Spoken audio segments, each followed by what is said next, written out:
প্রমাণ পাইছেন আপনারা? আপনি প্রমাণ পাইছেন? এই ধরনের সন্ত্রাসীরা তারেক রহমান হচ্ছে এদের লিডার, এরা হলো ছোট সন্ত্রাস, তারেক দেশের মাস্টার মাইন্ড। আর এদের প্ল্যান কিভাবে সন্ত্রাসী চাঁদাবাজি করা যায়, এই প্ল্যান হচ্ছে তারেক রহমানের।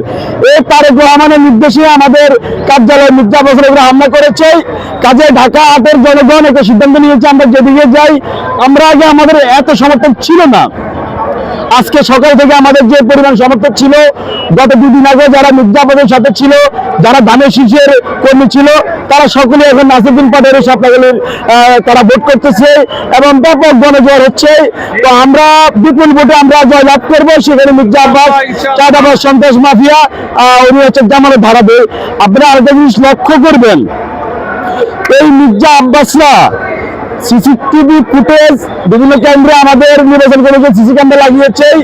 মির্জা আব্বাসের লোকেরা সেই ধরনের সিসি ক্যামেরা তারা ভেঙে যাবে, চুরি করার আমরা আশঙ্কা করতেছি। কাজে প্রশাসনকে আমরা বলবেন যাতে এই সিসি ক্যামেরাগুলো যাতে নিরাপদ থাকে, তা না হলে এই মির্জা আব্বাসের গ্যাংরা সমস্ত সিসি ক্যামেরা ভেঙে নিয়ে যাবে, আমরা এগুলো আশঙ্কা করতেছি। কোনো প্রশ্ন করেন।